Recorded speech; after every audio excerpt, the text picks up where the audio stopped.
yung amin vlog na araw na ito. Mayroon na naman tayo isang kasama.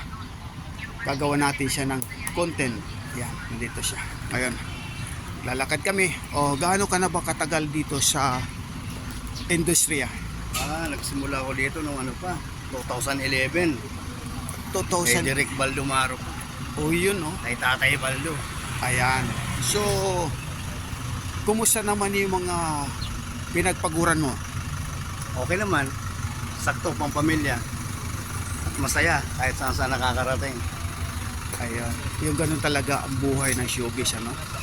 Kumbaga, no, hindi lang yung pang-character actor, kung hindi lang pagtulong sa pamilya, marami siyang matutulungan talaga ng pamilya niya. So ngayon, ito ang aming pagtatapos ng aming vlog na itong araw na ito. Sana huwag natin kalimutan i-share, i-subscribe, i-like. Maraming salamat po. Huwag kalimutan. Bye!